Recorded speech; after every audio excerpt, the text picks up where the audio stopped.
7월 14일 오늘의 말씀은 요한계시록 9장 13절에서 21절입니다. 여섯째 천사가 나팔을 불매 내가 들으니 하나님 앞 금제단 네 뿔에서 한 음성이 나서 나팔 가진 여섯째 천사에게 말하기를 큰 강 유브라데에 결박한 네 천사를 놓아주라 하매 네 천사가 놓였으니 그들은 그 년, 월, 일시에 이르러 사람 3분의 1을 죽이기로 준비된 자들이더라. 마병대의 수는 2만만이니 내가 그들의 수를 들었노라.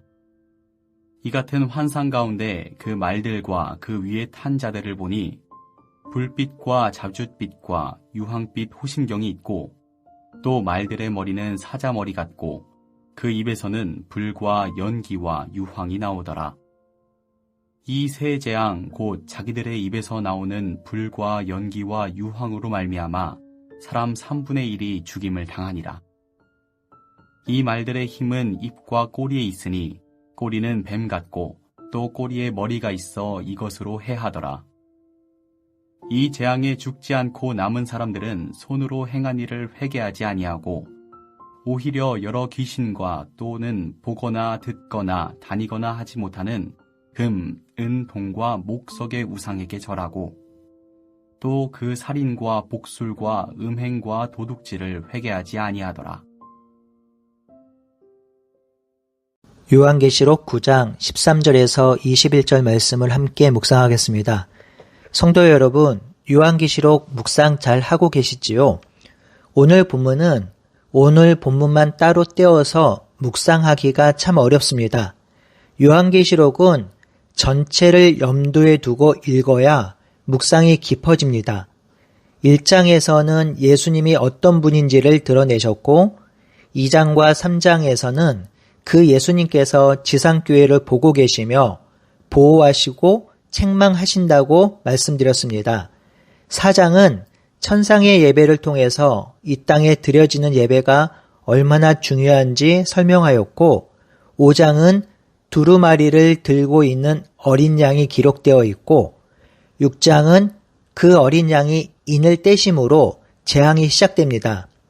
6장은 6인이 떼어지는 것까지 기록되어 있습니다. 그리고 7장으로 넘어가면 다른 내용이 나오는데요. 일종의 삽입구입니다. 이 삽입구의 의미는 이러한 재앙에도 교회가 안전하다는 것을 말해주고 있지요. 그리고 8장 1절에서 5절에는 7번째 인을 떼는 장면이 나오고요. 그리고 8장 6절에서 9장 13절까지는 첫 번째 천사가 첫째 나팔을 부는 것으로 시작해서 5번째 천사가 5번째 나팔을 부는 사건을 기록하고 있습니다. 오늘 본문은 이 8장과 9장이 연결된 본문으로 앞부분을 간단히 설명하고 오늘 본문을 묵상하겠습니다. 요한계시록의 두 번째 재앙인 나팔 재앙은 단순한 파괴의 메시지가 아닙니다. 이는 하나님의 공의와 사랑, 심판과 회개의 초청이 담긴 경고입니다. 먼저 생각해 볼 것은요. 성경에서 나팔은 단순한 악기가 아니라 하나님의 현현, 심판, 새로운 시작을 알리는 도구였습니다. 이는 출애굽기 19장 16절, 이사야 27장 13절, 요엘 2장 1절, 스바냐 1장 16절에도 기록되어 있지요. 전쟁, 절기의 시작, 종말론적 날의 도래, 희년, 성전의 문을 여는 시간마다 나팔이 울렸습니다. 이미 묵상한 계시록 1장 10절에 예수님이 현현하실 때 나팔이 울렸고 4장 1절에 보면 요한이 하늘 문으로 올라가기 전에도 울려 퍼졌습니다. 8장과 9장에서 나팔은 하나님의 심판을 알리는 도구로 다시 사용되고 있습니다. 먼저 8장 7절에서 12절에 첫째 나팔부터 넷째 나팔 부는 것이 기록되어 있는데요. 이는 창조 질서에 대한 심판으로 볼 수 있습니다. 첫째 나팔을 부니 피 섞인 우박과 불이 땅에 쏟아져 땅의 3분의 1, 수목의 3분의 1, 푸른 풀의 3분의 1이 불탑니다. 이는 출애굽기 9장 23절에서 25절에 나타난 7번째 재앙과 유사하며 에스겔 38장과 요에서 2장과도 연결이 됩니다. 이때 인간은 죽지 않습니다. 이는 하나님의 인내와 회개의 기회가 있다는 것을 보여주죠. 두 번째 나팔을 보니 불붙는 큰 산이 바다에 던져지고 바다의 3분의 1이 피로 변하며 생물과 배의 3분의 1이 파괴됩니다. 예레미야 51장 25절의 멸망의 산과 출애굽기의 강이 피로 변한 재앙을 상기시키고 있죠. 바다는 생업과 삶의 터전이지만 이제 심판의 무대로 옮겨집니다. 셋째 나팔을 보니 횃불처럼 타는 별이 떨어져 물을 오염시키고 사람들은 쓴 물에 의해 죽습니다. 별의 이름은 쓴 쑥으로 예레미야 9장 15절에 의하면 고통과 슬픔의 상징이죠. 넷째 나팔을 보니 해, 달, 별의 3분의 1이 타격을 받아 우주의 빛이 어두워집니다. 이는 출애굽기 9번째 재앙을 연상시키며 하나님의 심판이 창조질서 전체에 영향을 미치고 있음을 보여줍니다. 이어지는 독수리의 화, 화, 화라는 것이 선포되는데 이는 남은 새 나팔이 더 큰 재앙임을 경고하고 있는 것입니다.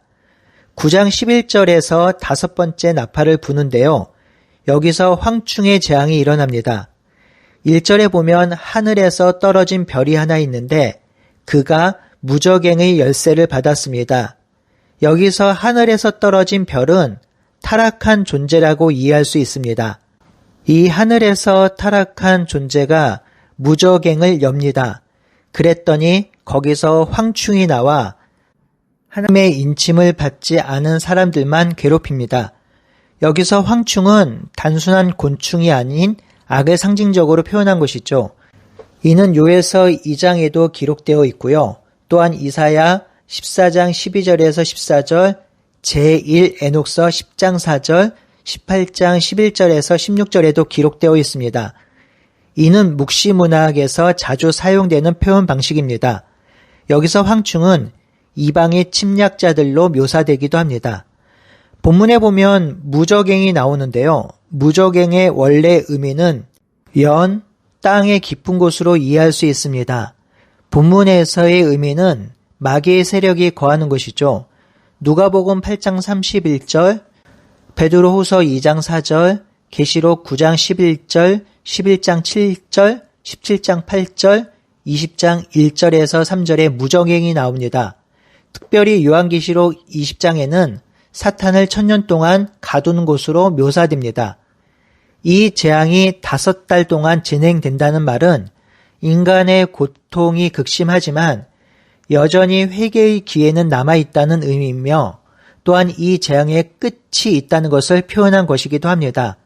이제 오늘 본문 13절에서 21절을 살펴보겠습니다.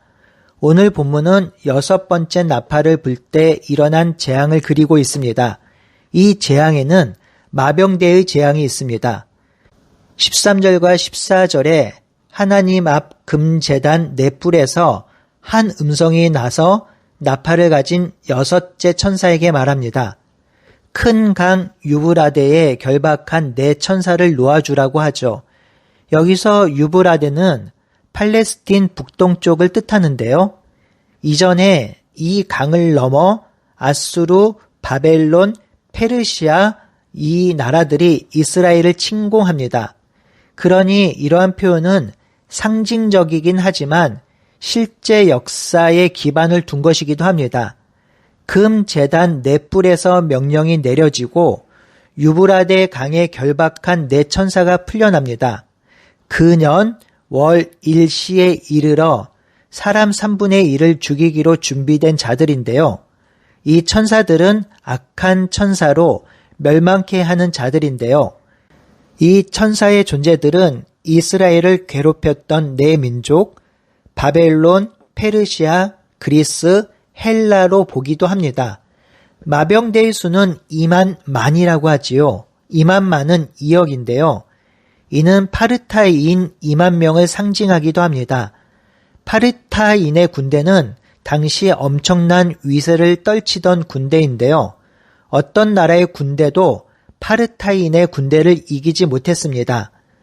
잔인하고 맹수 같은 전쟁을 하던 군대였지요.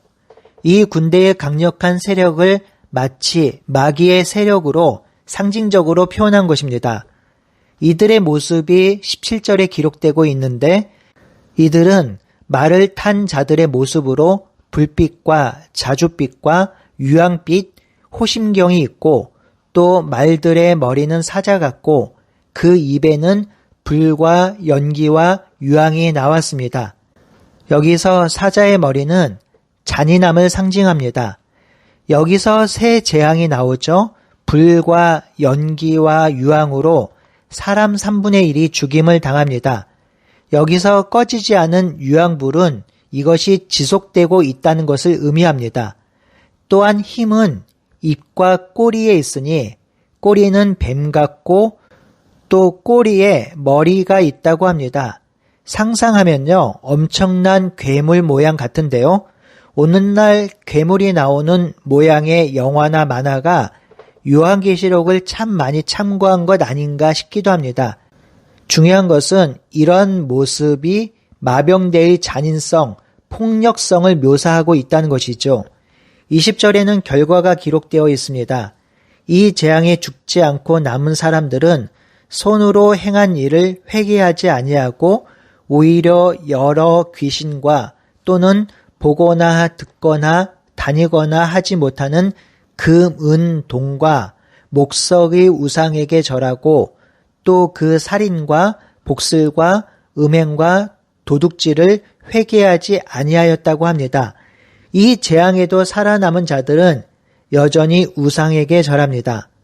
사랑하는 성도 여러분, 이 나팔재앙은 무섭고 두려운 심판이지만 동시에 회개의 기회를 포함합니다.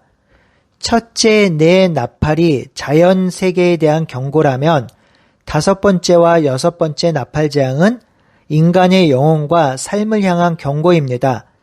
하나님은 끊임없이 이 땅의 사람들에게 회개하라고 하십니다. 하지만 계시록에 나오는 사람들은 여전히 회개하지 않습니다. 이것이 가장 큰 비극이죠.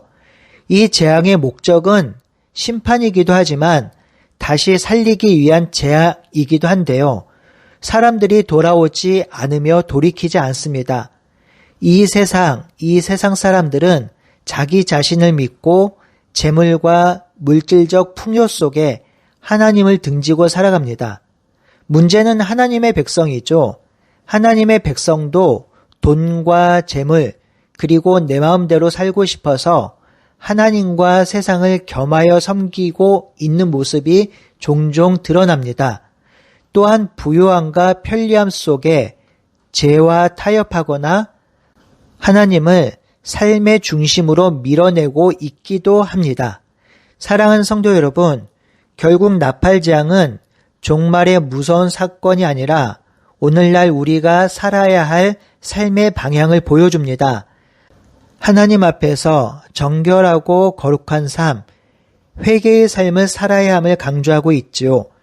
회개하지 않는 세상 속에서 우리는 그리스도의 제자로 하나님의 백성으로 살아가야 합니다.